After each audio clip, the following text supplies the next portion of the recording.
Alors, on est dernière ligne d'Afpe Vav Amoud Bet, tout en bas, dernière ligne. On continue, la Gemara va rapporter d'autres braïtot où il est toujours question de Rabbi Yehuda. Et donc, Rabbi Yehuda, qui on l'avait vu hein, depuis le début, euh, dispense le souma, l'aveugle, de payer, de dédommager le bochet. Et on avait vu donc une première braïta, Vechach Haya Rabbi Yehuda Poter, et ainsi Rabbi Yehuda, il dispensait également l'aveugle des cas de galout, de malkout et de mitat beddin, la peine capitale. Donc là, ce qu'on a vu dans la Gemara, les lignes précédentes, c'était la source de chacun de ces enseignements-là. Et Tanya Idar, donc on a enseigné Idar, un autre, on a une autre braïta, un autre enseignement. Rabbi Yehuda Omer, Rabbi Yehuda dit, Souma, le Souma, Ein lo bochet, il n'a donc pas de bochet. Vous vous rappelez un que de Rashi, comme Tosfot insistait, cette formulation de Rabbi Yehuda veut simplement dire que le souma euh, n'a pas à payer, non pas qu'il ne bénéficie pas, non pas que celui qui fait honte au souma soit patour, absolument pas. Celui qui fait honte au souma, à l'aveugle, il doit lui dédommager également l'enveloppe bochette, mais le souma, lui, par contre, et c'est ce que dit Rabbi Yehuda, donc c'est ce que Tosfot mettait en exergue, le souma, lui, n'a pas à payer le bochette. Et poursuit donc cette braïta, et on passe au daf Pezaïn. Vechen aya Rabbi Yehuda potro mikol dinim shebatora. Et ainsi, Rabbi Yehuda l'acquittait, le dispensait, le souma, mikol dinim, de tous les dinim shebatora de la Torah. Alors, les dinim de la Torah, ça fait référence à euh, ce qui a une connotation euh, financière. Toutes les obligations finalement financières. L'Agmara demande Maïta Amade Rabbi Yehuda, quelle est la raison de Rabbi Yehuda? Donc sur cette braïta-là, c'est cette braïta. Selon cette opinion-là, que il est dispensé le souma de tous les dinim chez Batora. Maïta Amade Rabbi Yehuda, c'est quoi la raison de Rabbi Yehuda? Amarkra, parce qu'il a dit le pasou, qu'il est écrit dans la Torah, Veshaftu Aeda ben Hamake uven Goel Hadam. Vous vous rappelez, dans la paracha qui traite justement du Rotseach Beshogeg, du meurtrier involontaire, et il y a le Goël Adam qui veut accuser l'assassin d'avoir tué volontairement pour pouvoir l'exécuter, quoi. Et d'autre part, il y a le Rotseach qui, lui, il serait en train de prétendre que non, c'était Beshogeg. Donc, dans un tel cas où il y aurait ce désaccord, et c'est ce que le Passouk dit, Veshaftu Aeda, ils jugeront l'assemblée, donc l'assemblée, le Bedin, Ben Amake, entre celui qui a porté le coup, entre le meurtrier, ou Ven Goel Adam, et entre le Goel Adam, à la Mishpatim Aele, donc je veux juste voir, le passage.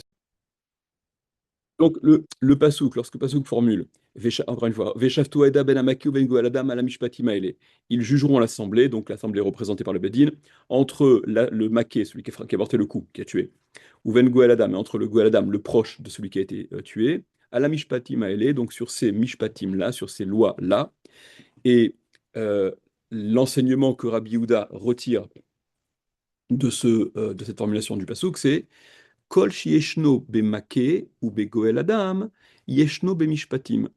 Tout celui, kol shieshno, tout celui qu'il y a, qui est concerné, bemake ou begoel adam, tout celui qui est concerné par euh, celui qui tue et qui est concerné par le goel adam, Eno, yeshno bemishpatim, il est concerné par les mishpatim, par les lois qui, comme l'avait formulé le début d'Abraïta, les dinim touchent à ce qu'il y a de financier.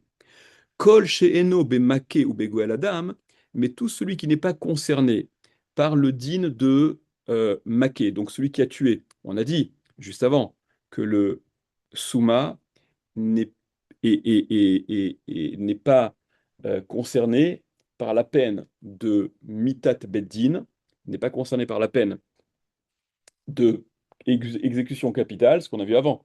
au sujet du Souma. Et on a vu également qu'il n'était pas concerné par le din de Galout. Et puisque dans le Passouk, il y a les expressions celui qui a porté le coup, donc celui qui a tué, et celui qui a tué, s'il a véritablement tué, il est Chayav Mita. Et le Goel Adam, c'est celui dont il est question lorsqu'il y a, alors pas que la galoute, c'est vrai, mais également la galoute. Et dans ce même verset, il y a les mishpatim, il y a les lois qui ont une connotation de tout ce qui touche à, à ce qui est d'ordre financier. Par conséquent, n'est concerné par les mishpatim, c'est ce que la Braïta disait, Rabbi Yehuda, il dispense l'aveugle, mikol dinim sheba Torah, de tous les dinim de la Torah. Donc, parce que dans ce passouk-là qu'on vient de citer, il y a les expressions qui désignent celui qui a porté le coup, qui serait Chayav Mita, le Goël Adam qui fait référence à la peine de galoute de l'exil. Et il est question des Mishpatim, donc ne sont concernés par les Mishpatim, par les Dinim, que ceux qui sont concernés par Maké ou Goël Adam, par la peine capitale s'il a tué. On a vu dans la Gemara avant, que c'était même, ça semblait même élargi. On semblait dire dans la Braïta d'avant que le Souma, il est dispensé de la peine capitale, quelle que soit la raison pour laquelle il aurait été chayav de la peine capitale, même si c'est ce que j'avais relevé la fois d'avant. Euh, Rabbi Yehuda, il apprenait ça de celui qui était chayav de la peine capitale suite à avoir tué quelqu'un, quoi qu'il en soit. Donc voilà, dans cette nouvelle Braïta, d'où est-ce qu'on apprend que le Souma n'est pas concerné par les Mishpatim, il est pas tour des Mishpatim, puisqu'il n'est pas concerné par le din de Maké, de celui qui porte le coup qui a tué, il n'est pas Réav Mita, et il n'est pas concerné par le din de Galout, de l'exil, comme on l'a vu juste avant. Euh, Rachir, en haut, Kol Sheeno Bemaké, etc. Vesuma et l'aveugle, Ha Apikte Midin Mitat Beddin. On l'a exclu, Apikte, on l'a fait sortir, on l'a exclu. Midin Mitat Beddin, du din, de la règle, de Mitat Beddin, de la peine capitale, comme on l'a expliqué. Kol Shieshno Bemishpat, mais tout celui qui est concerné par le Mishpat, donc regardez revenez à la suite de la Gemara. Euh, non, j'ai lu ça, n'est-ce pas? Je dis, quand je mets Mishpatim, quand je mets Mishpatim. Ok, ok. Allez, prenez Tosfot, le deuxième Tosfot là. Vechen aya Rabbi Yehuda potro mikol dinim sheba Torah. Donc, c'est la première ligne du Hamoud. Tosfot reprennent et disent, et donc ainsi Rabbi Yehuda également était poter le souma, il dispensait le souma, l'aveugle, mikol dinim sheba Torah, de tous les dinim de la Torah. Et là, Tosfot, j'ai été surpris d'ailleurs que vous ne réagissiez pas immédiatement quand on a vu cette braïta-là, parce que Tosfot demande, Théma, c'est étonnant, Imken, si c'est comme ça, Mai iria de patar Rabbi Yehuda bevoshet le'eil, vela malik zerachava de enecha enecha. Si tu as un enseignement de ce pasouk-là, Veshaftu aeda ben amake ou ben goel adam, à la mishpatim haele, le Beddin va juger ce désaccord, cette histoire suite à à Réhouven qui a tué Shimon et qui dit l'avoir tué involontairement. Et il y a le Goël Adam qui veut lui sauter dessus et qui veut qu'on l'exécute, etc. Donc il est question du maquet, de celui qui a tué. Il est question de celui qui est le Goël Adam qui fait référence. Et euh, juste, je pense juste à quelque chose. Excusez-moi là quand on parle. C'est que vous remarquez que Rashi euh, il ne relève pour exclure le souma des mishpatim, donc la raison pour laquelle Rabbi Yehuda, il dédouane, il exempte totalement des mishpatim, donc de toutes ces règles, de toutes ces obligations qui auraient des répercussions financières. Il dédouane le souma par rapport à ce passouk où il est donc question du maquet et du goël adam et avec les mishpatim. Rashi ne relève que par rapport au fait que l'aveugle, il ait été exclu de mitat bet din, de la peine capitale, comme on l'a vu avant. Mais moi, je vous ai dit depuis tout à l'heure là, hein, celui qui n'est pas concerné par Mitat Bedin et qui n'est pas concerné par la galoute, par rapport au Goël Adam. Alors, Goël Adam, et comme je l'ai précisé aussi avant, le Goël Adam, exactement, le Goël Adam, c'est donc le vengeur de sang. Le vengeur de sang, il est aussi appelé Goël Adam quand le type, quand l'assassin, il est volontaire et qu'il est Chayav Mita, puisqu'on a vu même dans les psukim qu'il a la priorité pour être le bourreau, l'exécutant de la peine capitale. Et parce que, je vous ai dit ça parce que dans la Gemara, c'est formulé Kol sheyeshno bemake ou begoel adam, yeshno bemishpatim.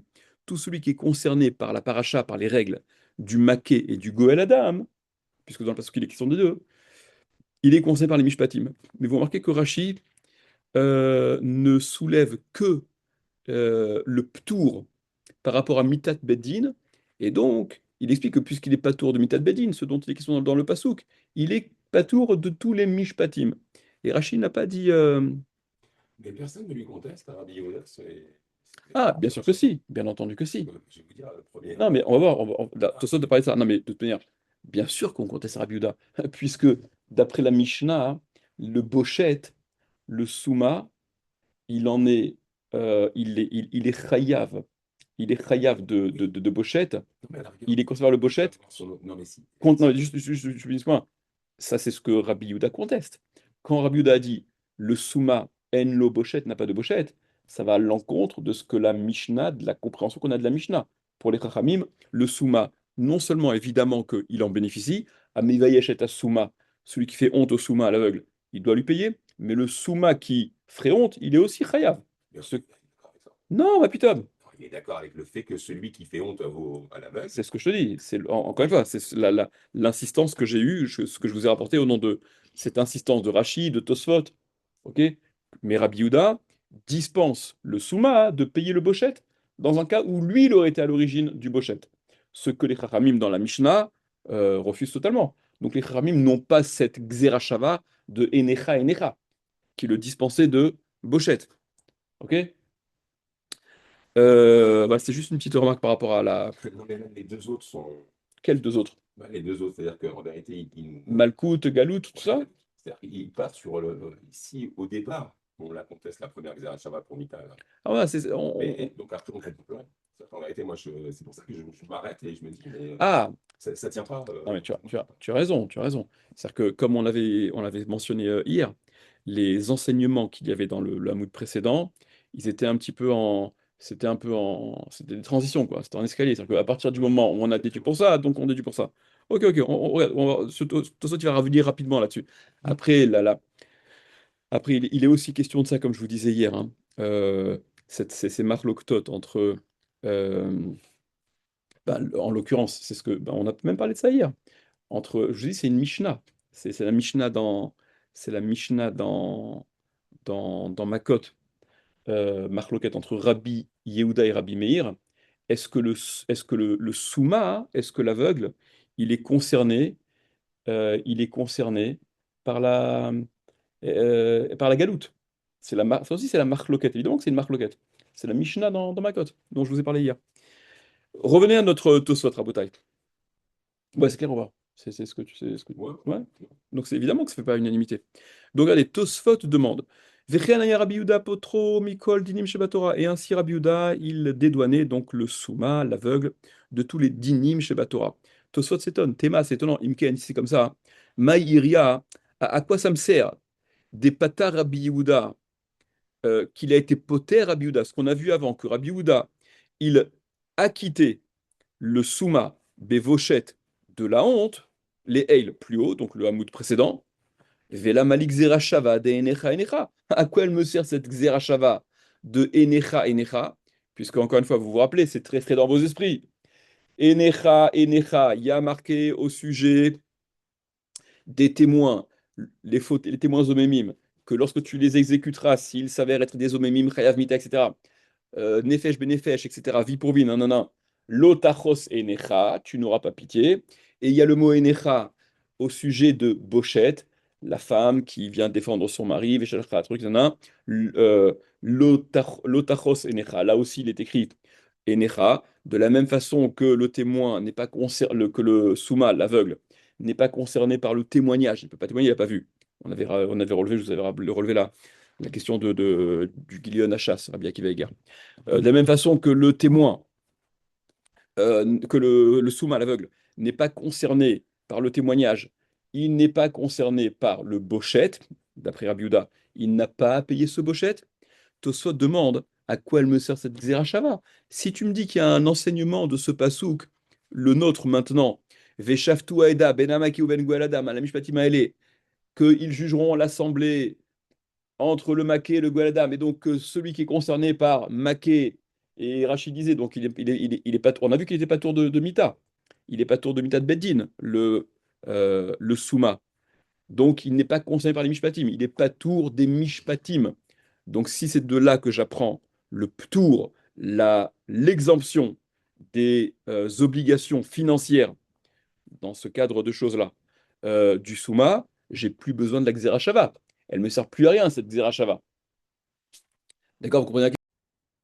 Mais regardez, il y a une chose qu'il faut que je vous précise pour qu'on comprenne bien. Parce que dans cette question formulée par Tosfot, et je vais vous montrer sur le tableau, dans cette question formulée par Tosfot, où Tosfot demande pourquoi Rabbi Yehuda avait-il besoin de la Xerashava qu'on a vu dans l'Amoud précédent pour apprendre que le Souma est patour de Bochette, puisque Bochette, c'est un dédommagement financier. Or, de cet enseignement, Veshaftu Aeda ben Amaki ou ben Goeladam, ala mishpatim ale, kol shieshno bemaka ou begoeladam, yeshno bemishpatim, tout celui qui est concerné par donc la mitad bedin et par Galout, il est concerné par les obligations financières, les mishpatim, mais kol sheeno bemaki ou begoeladam, tout celui qui n'est pas concerné par maké, donc la peine de mitad bedin, ou begoeladam et la peine de Galout, et no bemishpatim n'est pas concerné par les mishpatim par ses obligations financières. Donc, Bochette étant une obligation financière parmi d'autres, le Souma en est exempté de cet enseignement, de ce pasouk-là. Ce qu'il faut avoir un peu clair, c'est que, souvenez-vous, on a vu dans l'Amoud précédent, comme on l'a dit juste avant, que certains enseignements de Rabbi Yehuda, ils étaient induits par ce qu'il apprenait justement de Bochette. C'est-à-dire certains enseignements commençaient. On a vu que Rabbi Yehuda, non seulement il exemptait le souma, l'aveugle, de Bochette, mais aussi de Galout, de Mita et de Malkout. D'accord? Et donc, ce qui était déduit par. Alors, il faut avoir un peu l'esprit clair. Ce qui était déduit à partir de Bochette, on peut, de Enecha Enecha, Tosot ne peut pas poser la question, on aurait pu faire l'économie de Enecha Enecha. Ben, ça dépend. Lesquels sont liés à cet enseignement de Enecha Enecha. Et juste, regardez, pour vous rafraîchir la mémoire, rapidement, je vais vous montrer sur le tableau. Sur le tableau. Voilà, pour que ce soit visible là-dessus. Euh, il y a dans le passage, bon, allez, euh, Bochette, donc la honte, ça on l'apprend de Enecha, Enecha. D'accord? La honte, on l'apprend du passouk où il y a la Xerashava, Enecha, Enecha. Ok? Ça c'est clair. Après, dans l'ordre de la Gemara, je reviens sur le Hamoud précédent. La Gemara demandait euh, Chaïvé, d'où apprend-on au sujet de Galout? Regardez. Maintenant, d'où est-ce qu'on apprend le ptour de Galout? Galout, c'est l'exil. Pour Rabbi Yehuda, hein. Pour Rabbi Yehuda, on l'apprenait du pasouk Bélo Réhot, sans l'avoir vu. Vous vous rappelez de ça? Bélo Réhot. Il n'a pas vu, ce qui veut dire que on est dans une situation où il aurait pu voir. Or, l'aveugle n'aurait pas pu le voir, donc il n'est pas concerné par la galoute. Ok? Ce qu'on a appris, ce qu'on a appris après dans la Gemara, c'était d'où on a Chiyuv Mitot Beddin, d'accord? Les Mitot Beddin, donc je mets Mitat Beddin au singulier, Mitat Beddin, d'où est-ce qu'on apprend qui est patour de Mitat Beddin, rappelez-vous, Rotsear, Rotsear, très bien. De Rotsear, il y a deux fois le mot Rotsear, l'assassin. Il y a le mot Rotsear qui est employé dans, rappelez-vous, dans Galout, au sujet de Galout. Or, il a été exclu de la galoute, le Souma, juste avant. Et comme le Rotsear est également employé dans le meurtre Bémézide, d'accord? Dans celui qui a tué Bémézide. Donc, j'apprends que il est patour de Mitat Beddin. Ce que je veux vous montrer, et je me suis dit, on finit le truc, et le Malkout, bon, mais Malkout, bon, on va essayer de dire en vert. Malkout, on a vu que c'était déduit de Racha, Racha. D'accord? La Xerashava de Racha Racha. Il y avait Racha dans le cas des, il y avait Racha dans le cas des Omémim et Racha dans le cas de celui qui est Chayav Mita. D'accord? Il y avait dans le cas des Edim, les Edim Zomémim, et dans celui qui a tué, qui est Chayav Mita de Bedin. Donc, de la même façon qu'il est patour, une fois qu'on a appris que dans Mita de Bedin, il est patour le Souma, eh bien, Malkout, je peux apprendre qu'il est également patour, parce qu'il y a rachat, rachat, il y a un rachat dans Mitat Bedin, et dans les dimzomemim, dont est exclu l'aveugle. Ce que je veux montrer simplement, c'est que lorsque Tosfot disent on aurait pu faire l'économie de ce Enecha, Enecha, et apprendre qu'il n'est pas tour de Bochette, du fait qu'il n'est pas tour de tous les Mishpatim, il n'est pas tour de toutes les obligations, ce qu'on apprend du Passouk. Regardez le Passouk, je ne sais pas si ça se voit dans le truc là, mais bon, ça me suit. Ouais. Allez, le Passouk avec lequel, le nouveau Passouk, c'est Veshaftu et Am, Veshaftu, pas et Am, pardon, Veshaftu Aeda Ben Ameke, Veshaftu Aeda, ils jugeront l'assemblée. Ben Hamake, Make, c'est celui qui fait référence à la peine de mort. Ou Ben Goel Adam, et entre le Goel Adam, d'accord, c'est le euh, Galout, etc. Et il est question de Mishpatim. Ah, Mishpatim, ou Mishpatim, je ne sais plus. Mishpatim. Ah, la Mishpatim Aele. Et donc, Mishpatim, ce sont les obligations d'ordre financier. Donc, ne sont concernés par les obligations financières que ceux qui sont concernés par Mita, par, euh, par Mitat Beddin, par la peine capitale, et ceux qui sont concernés par la galoute. On a vu que l'aveugle, il est dispensé de Mitat Beddin et de galoute. On l'a vu d'où? De galoute de Beloréot, Mitat Beddin, Rotsear de galoute. Donc, en effet, aucun de ces enseignements-là, c'est vrai que euh, Mitat Beddin, on l'a appris de galoute. Malkout, on l'a aussi appris, on a eu besoin des enseignements d'avant. Par contre, Bochette, on aurait pu s'en passer et l'apprendre directement d'ici, de ce passouk. C'est la question de Tosot. Ok? Ok, maintenant on continue. C'est la question de Tosot.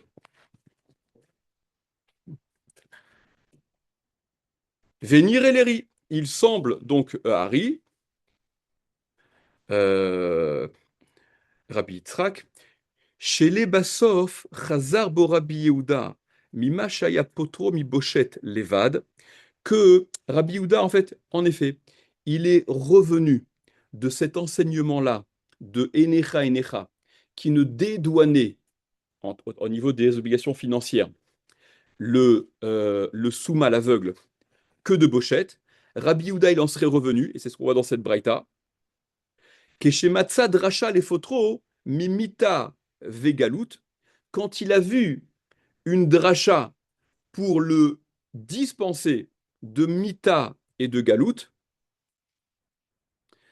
parce que dans cette braïta, quand il a vu les enseignements euh, qui le dispensaient de Mita et de Galout, ce qu'on a vu après, donc il aurait abandonné l'enseignement de Enecha Enecha, parce que quand il a appris qu'il n'est pas tour de Mita et de Galout, eh bien, ça lui a permis de le dispenser de tous les autres Mishpatim, de toutes les obligations financières, puisque Mita et Galout vont permettre d'apprendre que les mishpatim dans leur totalité suivent le même régime. C'est-à-dire, celui qui est dispensé de ces deux choses-là, Mita et Galout, est dispensé des mishpatim. Donc, en effet, il n'y a plus besoin de l'enseignement de Enecha Enecha pour le dédouaner de Bochette, de la honte. Inami, ou bien, dit Tosfot, il lave des galets Xerashava de Enecha Liftor Suma, si ce n'est que il avait la Xerashava de Enecha Enecha de départ pour rendre patour, pour acquitter l'aveugle de l'obligation de Bochette, si ce n'est cette dracha, Havas vara les midrash gabe galout qui Rabbi Meir. Il y aurait peut-être eu une raison de faire la dracha au sujet de la galoute comme Rabbi Meir. Et souvenez-vous, au sujet de la galoute, Rabbi Meir, il dit quoi? Il dit que le souma, l'aveugle, il est oui concerné par la galoute. Vous vous rappelez que cette marloquette dont je vous parle depuis la marloquette entre Rabbi Yehuda et Rabbi Meir sur la galoute, d'après Rabbi Yehuda, Beloreot, ce qu'on a vu juste avant là. Beloreot, l'expression sans voir, ça exclut l'aveugle, parce que l'aveugle, il voit pas de lumière. Donc on n'a pas besoin de préciser, il n'a pas vu, pour ça qu'il a tué, il n'a pas fait exprès. Dans une situation normale, il aurait pu voir, et là, il n'a pas vu. Donc Rabbi Yehuda, il apprenait que l'aveugle est exclu de la galoute. Mais Rabbi Meir, lui, il avait deux mi-août qui se faisaient suite, mi-août achar, ve'en mi-août achar mi-août, et là-bas les rabot. Et quand il y a une exclusion et une autre exclusion, ça vient inclure quelque chose. Donc disent Tosfot disent, premièrement, soit, première réponse, en effet, de cette braïta-là, on voit que Rabbi Yehuda, il a laissé tomber sa dracha de Enecha Enecha, sa Xerashava, ce qui est un peu bizarre parce que Enecha Enecha, c'est une Xerashava. Et je reviens sur ce dont je vous parlais un petit peu hier aussi, sur la difficulté de Xerashava. Je comprends pas. Xerashava, tu l'as reçu de ton maître, oui ou non? Si tu l'as reçu de ton maître, tu l'as reçu. Je l'ai pas reçu, je l'ai pas reçu. Et là, tu me dis quoi? Tosot me disent, non, mais c'est vrai qu'une fois qu'il a fait cette dracha de Ben Amaki ou Ben Goeladam, à la Mishpati Maele, alors il n'a plus besoin de Enecha Enecha. Attends, je comprends pas, t'as une Xerashava, c'est vrai, t'as plus besoin. Comment ça marche? C'est juste entre parenthèses. Donc, soit, en effet, cette dracha a été laissée de côté, il en est revenu, soit inami. Si ce n'est que, regardez les trois dernières lignes de Tosot, il lave des galek Xerashava des Enecha, si ce n'est que il avait elle reste valable, cette Xerashava de Enecha, c'est la Xerashava qui lui permet donc de dédouaner le Souma l'aveugle, comme on l'a vu, de Bochette, ok? Eh bien, s'il ne l'avait pas utilisé pour rendre patour l'aveugle de Bochette, peut-être qu'il aurait aussi pensé, il aurait aussi tendu, il aurait aussi et il aurait aussi à abonder dans le sens de Rabbi Meir, de faire la dracha pour Galout comme Rabbi Meir, et donc ne pas dédouaner l'aveugle. Alors là, vous avez demandé, attends, mais what is the connection? Quel rapport? Quel rapport? Parce que s'il n'avait pas fait la dracha de Enecha Enecha pour dédouaner l'aveugle euh, de Bochette, alors il n'aurait pas fait la dracha au sujet de Galout pour dédouaner l'aveugle. Tosfot semble dire que à partir du moment où je vois qu'il y a des raisons de soulager le sous-mal l'aveugle de ses obligations, preuve en est avec Bochette, je le rends pas tour. Eh bien, lorsque je suis confronté à une autre situation où, voilà, la question se pose, est-ce que Béloréot, c'est une expression unique qui dédouanerait l'aveugle, ou est-ce que non? Béloréot, elle n'est pas unique, parce qu'il y a la même chose qui est répétée différemment, Bivli Da'at, sans savoir, et donc si c'est à prendre en ce sens, ce serait comme Rabbi Meir, un miout après un miout, qui vient donc les rabot, une exclusion après une exclusion qui vient donc inclure quelque chose, en l'occurrence le souma, l'aveugle, mais Rabbi Yehuda, hein, il est lui dans une espèce de posture où l'aveugle, il faut le soulager. Donc, je ne vais pas interpréter Beloréot et Bivli Da'at comme étant deux mi-out qui se répètent l'un et l'autre, mais Bivli Da'at, je l'interprète différemment. L'expression Bivli Da'at, sans volonté, sans savoir, sans avoir. Rabbi Yehuda, c'est ce qu'on a dans la Gemara Makot. Il interprète, comme voulant dire, il n'avait pas eu l'intention de tuer l'homme, il pensait, il visait l'animal, et il a mal, voilà, il a mal visé, etc. C'est ça, Bivlidat, c'est autre chose. Donc Tosfot semble dire que à partir du moment où Rabbi Yehuda, il est sur une longueur d'onde qui est en faveur, entre guillemets, du Souma pour le soulager des obligations, lorsque je suis confronté à une situation où, voilà, il y aurait cette... Est-ce que c'est... on voit comme Rabbi Yehuda ou on voit comme Rabbi Meir? Alors, s'il n'avait pas eu le soulagement du Souma par rapport à Enecha Enecha, il aurait peut-être abondé dans le sens de Rabbi Meir pour rendre Chayav le Souma, même dans le Galout. Mais une fois qu'il est déjà en mode on va plutôt dans le sens de ce qui soulage l'aveugle, en l'occurrence par rapport à Bochette, eh bien, il en est également soulagé, préservé dans le cas de Galout. Alors, tout ce que je vous explique maintenant, il faut le prendre aussi un peu avec des pincettes, parce que, et quoi? Parce que tu es sur une longueur d'onde, tu vas interpréter Bivli Da'at comme étant complètement différent de ce que Rabbi Meir. C'est-à-dire que ton interprétation, c'est un peu dur de dire ça. Vous comprenez que les deux tirotim de Tosfot, ils présentent chacun une difficulté. Bon, je fais un peu rapide, on ne va pas passer plus de temps là-dessus, mais comprenez que les deux tirotim de Tosfot, ils présentent chacun une difficulté qui lui est propre. Le premier tirous de Tosfot, il est en train de te dire que au moins il avait une Xerashava, il n'a plus la Xerashava par rapport à notre enseignement. C'est un peu bizarre en soi.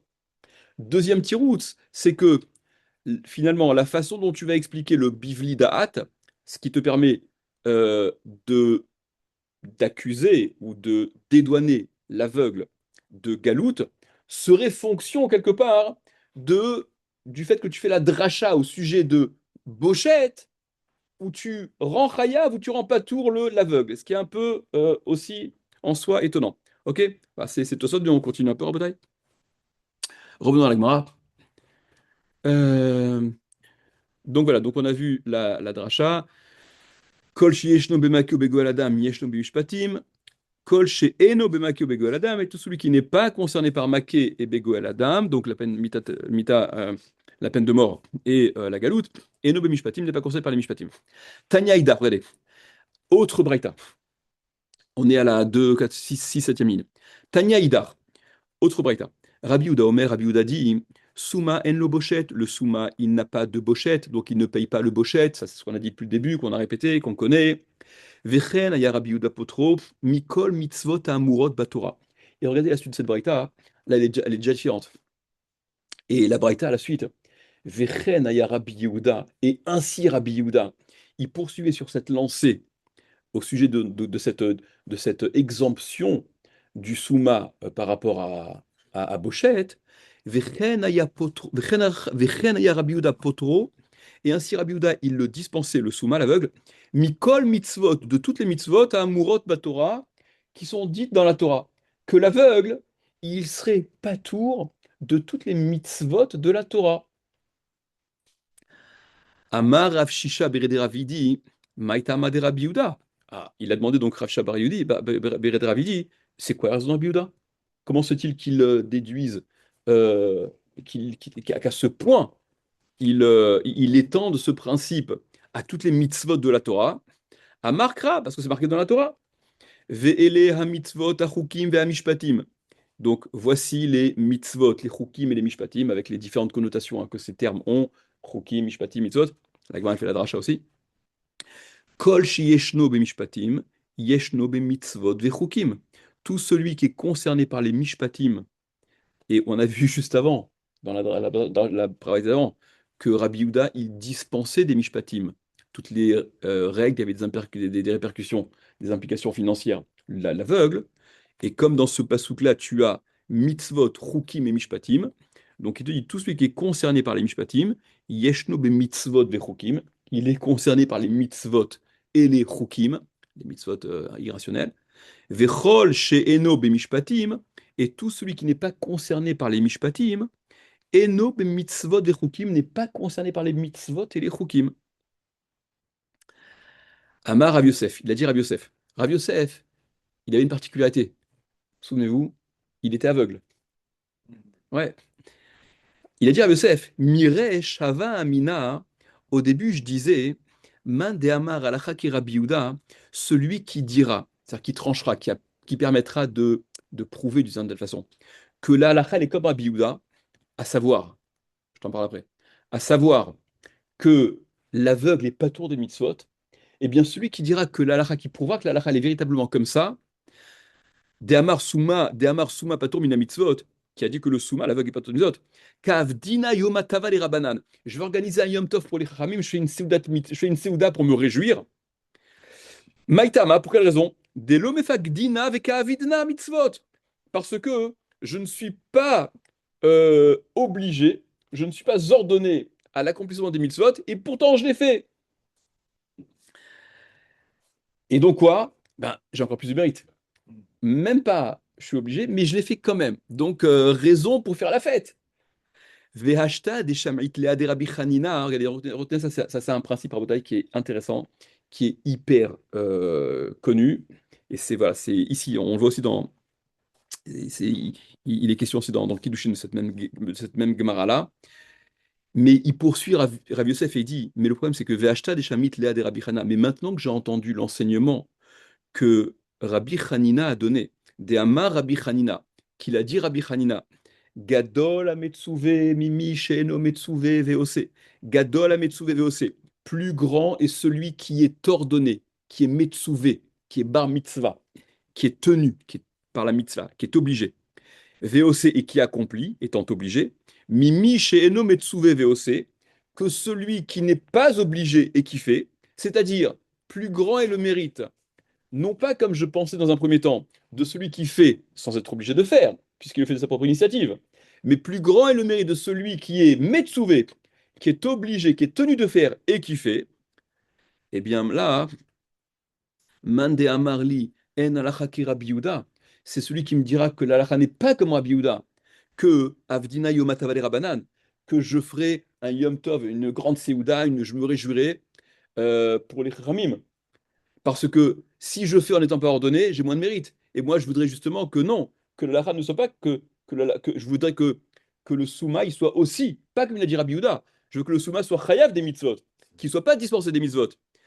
Maïtama, des rimefak dina, itlia gratfe, parce que si je suis ordonné, si je suis concerné par les mitzvot, obligé au même titre que n'importe qui, et non pas comme il a dit Rabbi Yehuda, eh bien, itli a gratfe, j'ai un plus grand salaire, j'ai une plus grande récompense. Vous voyez que maintenant, il y a plusieurs choses qui sont dites par rapport à ces deux perspectives. Vous voyez que quand je vous ai rapporté au tout début, plus grand est celui qui accomplit sans être tenu de faire.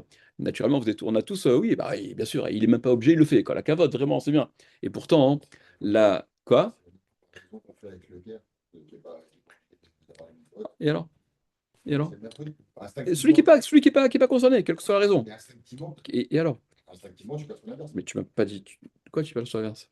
Instinctivement, moi j'aurais compris par exemple pour le guerre, instinctivement, le guerre a un plus grand mérite que celui qui a. Tu m'as rien dit de nouveau, c'est ce que le m'a dit, c'est ce que je dis. Tu m'as rien dit de nouveau. Alors, c'est quoi la logique qu'il y a derrière? C'est intuitivement, on comprend que faire sans être obligé, que la cavote, ça part d'un élan de générosité, une spontanéité, où on n'est pas tenu. Et au final, Agma a dit le contraire. Ok? Alors, les Rishonim parlent de ça. Alors, vous savez, il y a les fameuses. Ce qu'on dit dans les yeshivot, c'est que oui, quand tu es obligé, l'esprit de contradiction, tu as le Yetzer Hara qui vient lutter parce que justement tu dois, donc surmonter, c'est encore plus fort, etc. Bon, ça me semble un peu, je sais pas, ça me plaît pas trop ce genre de truc. Par contre, il y a une raison qui me semble plus compréhensible. Je crois que c'est Rabbi Yosef Albo qui ramène ce truc-là aussi dans le Sefer HaIkarim. À savoir, quand tu accomplis les mitzvot, il y a deux choses que tu remplis comme. D'abord, tu t'en tiens à l'obéissance de Dieu. Tu obéis à ce que Dieu t'a demandé. D'accord? Il y a le tsiout, il y a l'écoute, l'acceptation de cette autorité à laquelle tu obéis. Et il y a dans la mitzvah bichlal, elle a probablement un effet. C'est-à-dire que si Dieu il a demandé de faire les mitzvot, comme le Rambam explique dans le Moré, c'est qu'il y a probablement un sens. Dire que toutes les mitzvot, c'est simplement, voilà, comme ça, on est des soldats et on agit histoire de faire quelque chose. Va ramasser, va laver ton écuelle et va éplucher les trucs, histoire de faire quelque chose et d'être soumis. Non, les mitzvot, elles sont probablement voilà, porteuses d'un sens et un effet, etc. Je ne sais pas de quoi il s'agit, mais il y a probablement quelque chose. Donc il y a la mitzvah qui, en soi, permet de réaliser quelque chose d'important. Et il y a le fait d'écouter, d'obéir à Dieu. Mais si t'es pas Metsuvé, donc tu gagnes quoi en faisant la mitzvah? Que la mitzvah, qui est bien, tu fais quelque chose de bien. Mais l'écoute, l'obéissance, elle n'est pas là parce que tu n'as rien demandé. D'où le principe que Gadol Ametsuve VOC, Mimi chez Eno Metsuve VOC. Plus grand est celui qui accomplit en étant ordonné, obligé de faire, que celui qui ferait sans pour autant être obligé de